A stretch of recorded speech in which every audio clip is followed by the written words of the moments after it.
स्वागत है पंहिंजे चैनल हिंदू सिंधी किचन में। अॼु असां ठाहींदासीं पनीर टिक्का बिना तंदूर जे तमामु घणो टेस्टी ऐं मज़ेदार रेस्टोरेंट स्टाइल।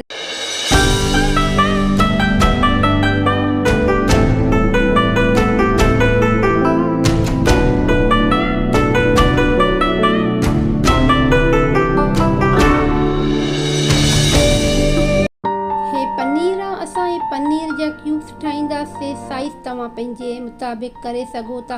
जेतिरा असांजा वॾा वॾा क्यूब्स हूंदा ओतिरी असांजो पनीर जो टिक्को तमामु घणो सुठो थींदो तयारु। ॾिसो असां कहिड़े नमूने कटिंग कयूं था। पनीर टिक्का तयारु करण लाइ होममेड इन असां यानी कि घर में तयारु कंदासीं। पनीर टिक्का तमामु घणो टेस्टी ऐं मज़ेदार थींदो आहे।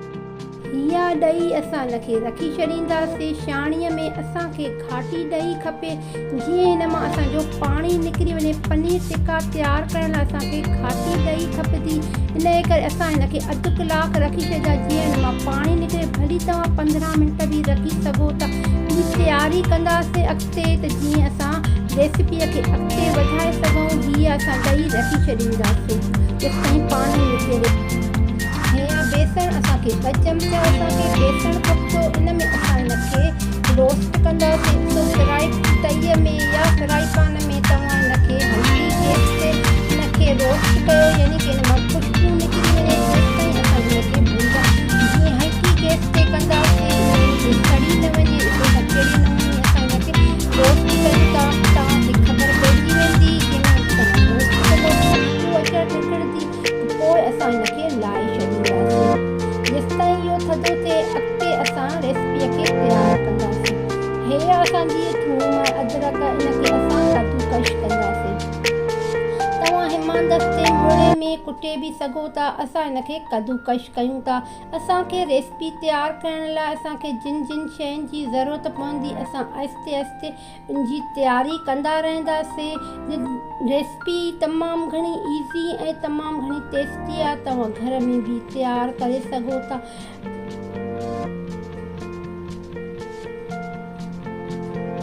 ॾिसो असांजी थूम अदरक असां कद्दूकश करे चुका आहियूं। हीअ असांजी ॾही आहे, घाड़ी ॾही खपंदी। कीअं असां ॾहीअ जो पाणी निकिरी चुको आहे। इन में असां थूम अदरक ऐं हिकु साओ मिर्च असां हिन में विधोसीं। इनखे बि असां कुटे करे असां हिन में विधोसीं। ॾिसो कीअं तयारु थिए थो। हिन में असां 1 चमचो लूण जो विधोसीं, 1 चमचो असां मिर्चनि जो हेड विधीसीं। हे आहे कसूरी मेथी, 1 स्पून असां कसूरी मेथी विधी। हिनखे तव्हां ज़रूरु विझो, स्किप न कजो। तमामु घणी टेस्टी थी वेंदी, यानी कि असांजी खुशबू अची वेंदी। असांजे पनीर टिक्का में ज़रूरु विझो। 1 टीस्पून असां हिन में चाट मसाला विझासीं। ॾिसो असां हिनखे तमामु घणो टेस्टी ऐं मज़ेदार करण लाइ उन में असांखे सभु मसाला विझंदासीं। हिन में असां 1 स्पून असां हिन में कारनि मिर्चनि जो बि विधो।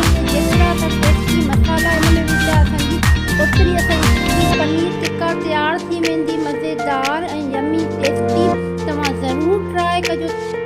1 स्पून असां हिन में घी बि विझंदासीं बाइंडिंग जे लाइ, जीअं असांजो सुठे नमूने असांजो मिक्स थी वञे। असां 1 चमचो असां हिन में घीअ जो बि विझंदा। जेको तव्हां घर में घी खाईंदा हुजो तव्हां हुन में विझी सघो था।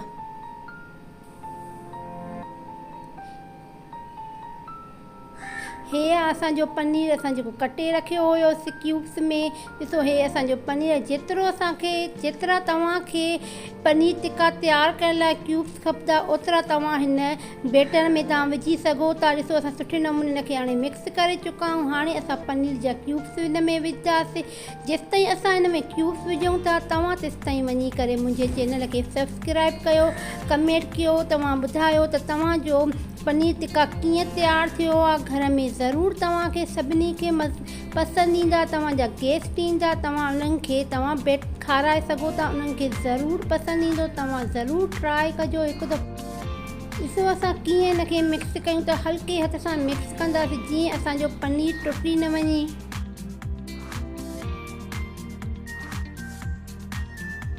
तो असां कीअं मिक्स कयूं था। हल्के हल्के हथ सां मिक्स कयो जीअं हिन ते सुठे नमूने पनीर ते इहो मसालो यानी कि ॾहीअ जो बैटर सुठे नमूने लॻी वञे। हे न असांजा प्याज, शिमला मिर्च असां हिन ॾिसो कहिड़े नमूने कटिंग कई आहे। ॾिसो असां हिनजी कटिंग करे चुका आहियूं। हे असांजा हिन में कटिंग कंदासीं। असां शिमला मिर्च ऐं हिन में बसर असां हिन में विझंदासीं नंढा नंढा। हिन में असां हिन जी कटिंग कई आहे। हे बेसण असां जेको असां भुञी रखियो हुयोसीं बेसण असां हिनखे फ्राए हल्के हिन ते गैस ते कयो हुयो। मां तव्हांखे ॾेखारियो। हिनखे असां मिक्स कंदासीं। ॾिसो कीअं असां हिनखे मिक्स कयूं था।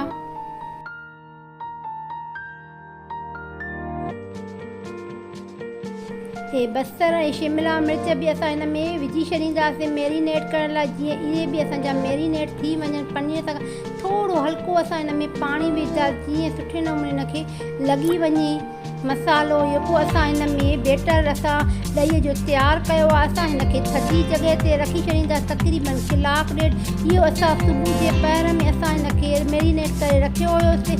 हाणे असां शाम जो असां इहो स्टार्टर तयारु कयूं था। ॾिसो कीअं स्टिक असां तयारु कयूं था। हिन स्टिक में असां पहिरियों शिमला मिर्च विझोसीं, बसर विझासीं। हाणे असां हिन में पनीर विझंदासीं। ॾिसो कीअं पनीर विझूं त असां 2 पनीर जा क्यूब्स विझासीं। हीअं असां तयारु कई आहे स्टिक। तो असां कीअं स्टिक तयारु कई मां तव्हांखे सॼो स्टिक तयारु करे ॾेखारियां थी। ॾिसो असां कीअं तयारु थियूं आहिनि। तव्हां बि तयारु करे तव्हां पंहिंजे गेस्ट खे ज़रूरु खारायो। उन्हनि खे ज़रूरु पसंदि। तव्हां बि स्टार्टर इहो तव्हां शाम जो तयारु करे सघो था चांहि सां गॾु खाई करे। तव्हां मूंखे ॿुधाइजो त तव्हांजो कीअं तयारु थियो आहे। घणो मज़ेदार ऐं टेस्टी तव्हांखे ज़रूरु पसंदि ईंदो। असां कीअं तयारु कयूं था। हलो त हाणे अॼु हिनखे शैलो फ्राए कयूं।